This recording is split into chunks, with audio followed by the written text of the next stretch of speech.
જિલ્લા કલેક્ટર કચેરી ખાતે જિલ્લા સંકલનની બેઠક યોજાઈ। આમ આદમી પાર્ટીના ધારાસભ્ય ચૈતરભાઈ વસાવાએ સંકલન બેઠકમાં કયા મુદ્દે વાત કરી, સાંભળો તેમના મુખે। આજે નર્મદા જિલ્લાના અધિક નિવાસી કલેક્ટર શ્રીની અધ્યક્ષતામાં જિલ્લા સંકલન સમિતિની બેઠક હતી। એમાં અમે તમામ પદાધિકારીઓ અને શાખાના તમામ અધિકારીઓ હાજર હતા। એમાં નર્મદા જિલ્લાની જે મેન યોજનાઓ છે, નર્મદા જિલ્લાનું બજેટ છે, એની ચર્ચાઓ થઈ। જેમ કે મનરેગા હોય, આવાસની યોજના હોય, કૃષિ નુકસાનીના સર્વેની બાબત હોય, બીએલઓની કામગીરીની બાબત હોય, તમામ બાબતોએ ચર્ચા થઈ। અને બીજા જે મહત્ત્વની બાબતો છે કે નર્મદા જિલ્લામાં જે સરકારી કાર્યક્રમો ચાલે છે, જેમ કે શરૂઆતમાં વિકાસ પર્વનો કાર્યક્રમ હતો, બાદમાં વિકાસ મહોત્સવનો કાર્યક્રમ હતો, સાથે ગૌરવ યાત્રાનો કાર્યક્રમ હતો, એકતા પરેડનો કાર્યક્રમ હતો। તો આ તમામ કાર્યક્રમોમાં નર્મદા જિલ્લામાં ટ્રાઇબલ સપ્લાનના બજેટમાંથી, આદિવાસીઓના બજેટમાંથી જે કરોડો રૂપિયાના ખર્ચાઓ થાય છે એની મેં માહિતી માંગી, વિગતે માહિતી માંગી, પણ આજે મને માર્ગ મકાન વિભાગ સ્ટેટના જે એક એજ્યુકેટિવ એન્જિનિયર હતા એ ગેરહાજર રહીને આજે મને પૂરતી માહિતી મળી નથી। સાથે સાથે તમામ શાખાના અધિકારીઓ મને પૂરતી માહિતી આપી નથી। એમણે માત્ર ને માત્ર આંકડાઓ બતાવી દીધા છે। ત્યારે કરોડો રૂપિયાના બિલો, વાઉચરો એમણે ડ્રોમવાળાને આપ્યા છે, કરોડો રૂપિયા સ્ટેજવાળાને આપ્યા છે, કરોડો રૂપિયા એમણે ભોજન બિલ મૂક્યા છે। ત્યારે સવાલ એ થાય છે, એક બાજુ નર્મદા જિલ્લો એ દેશના અતિ પછાત જિલ્લામાં આની ગણના થાય છે। 12,000થી પણ વધારે કુપોષિતથી પીડાતા, અતિ કુપોષિતથી પીડાતા બાળકો અહીં છે। એમના વિકાસ માટે આમની પાસે ગ્રાન્ટ નથી। સિકલ સેલ એનેમિયાથી પીડાતા લોકોને સહાય આપવાની આમની પાસે ગ્રાન્ટ નથી।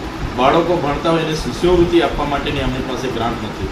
આંગણવાડી વર્કરોને ફૂડ બિલ આપવા માટે પણ આમની પાસે ગ્રાન્ટ નથી।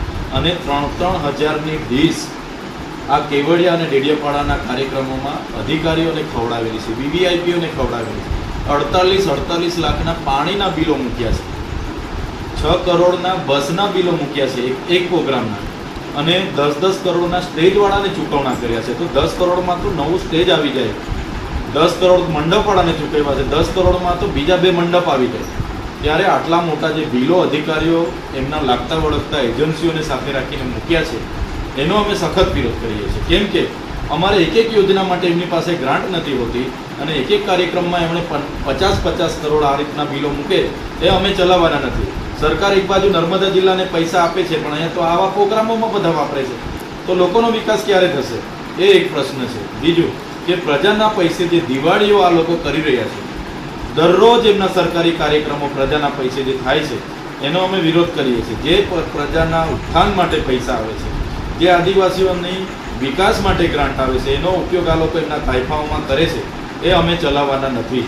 જે પણ અધિકારીઓએ, જે પણ કોન્ટ્રાક્ટરોએ કોઈ પણ નિવિદા ટેન્ડર વગર બારોબાર વાઉચરો મૂકીને કરોડો રૂપિયા જે નાણાંઓ સેરવી લીધા છે, એમની સામે આવનારા દિવસોમાં અમે નામદાર હાઈકોર્ટ અને નામદાર સુપ્રીમ કોર્ટના પણ દરવાજા ખટખટાવીશું। અમારી જનતાના પૈસા છે, એમના તાઇફાઓમાં, એમના બેનરો, પોસ્ટરોમાં, એમની લાઇટિંગોમાં, એમના સ્ટેજ, એમના પાણીના, એમના જમણવારમાં અમે ઉપયોગ થવા દેવાના નથી।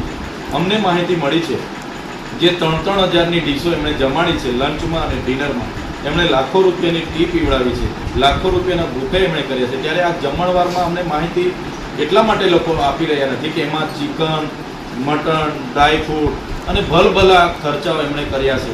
એટલા માટે જે એક્શન છે સ્ટેટ માર્ગ મકાન વિભાગના આપી નથી રહ્યા એવું મને લાગી રહ્યું છે।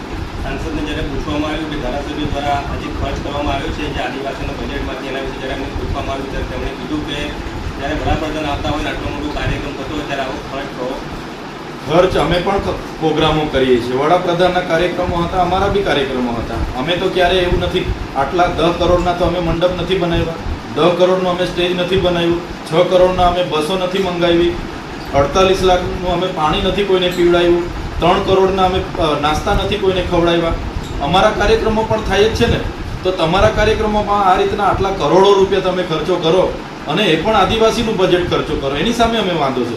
તમે વાપરો, અમને કોઈ વાંધો નથી, પણ જ્યારે આ વિસ્તારના બાળકોના કુપોષણની ગ્રાન્ટ ના હોય તમારી પાસે, શિષ્યવૃત્તિની ગ્રાન્ટ તમારી પાસે નથી રહેતી, યુનિફોર્મની ગ્રાન્ટ તમારી પાસે નથી રહેતી, આંગણવાડી શાળાની ગ્રાન્ટ તમારી પાસે નથી રહેતી, કુંવરભાઈના મામેરા જેવી યોજનાની ગ્રાન્ટ તમારી પાસે નથી, અને તમે આવા તાઇફાઓ કરો, એ તો કેટલું વ્યાજબી છે? ધારાસભ્ય આ પ્રકારે એક્સેપ્ટ નથી કરી રહ્યો। મને અધિકારીઓ દ્વારા આપવામાં આવેલી આ માહિતી છે અધિકારીઓ જે ફૂડ બિલો જમવાના બિલો મૂકીને જે આપેલી છે આખી ફાઇલ છે, કરોડો રૂપિયાની ફાઇલ. આ એક વિભાગનું જ તમને બતાવું છું. આ બીજા વિભાગના છે 8 કરોડ, આ 14 કરોડ અને આરએનબી વિભાગના છે. તમે જોઈ લો ને આ સ્ટેજના કેટલા બિલો છે, કરોડો રૂપિયા સ્ટેજના. તમે જોઈ લો સ્ટેજના. આ મેં મારા ખિસ્સાની વાત કાં કરું છું, અધિકારીઓ મને આપેલી માહિતી છે. તો આ 8-8 કરોડના 10-10 કરોડના સ્ટેજ મંડપ એ કઈ રીતના ચાલશે? અહીંયા અમારા બાળકો માટે જે બજેટ આવે છે તમે તમારા તાઇફાઓમાં વાપરો અને લોકોને જ્યારે ઝૂંપડાના હપ્તા ના મળે, મનરેગામાં રોજગાર ના મળે, કુપોષણના બાળકોને ફૂડ બિલ ના મળે, આંગણવાડી બહેનોને ફૂડ બિલ ના મળે, તો કઈ રીતના કુપોષણ દૂર થશે? કઈ રીતના શિક્ષણ મળશે? એ સવાલ છે અહીંયા. સમાચારની અવનવી અપડેટ જોતા રહો નિખરતા ગુજરાત ન્યૂઝ સાથે. નિખરતા ગુજરાત ન્યૂઝને લાઇક, શેર, સબસ્ક્રાઇબ કરો અને બેલ આઇકન દબાવીને સમાચારની ઝડપી માહિતી મેળવો.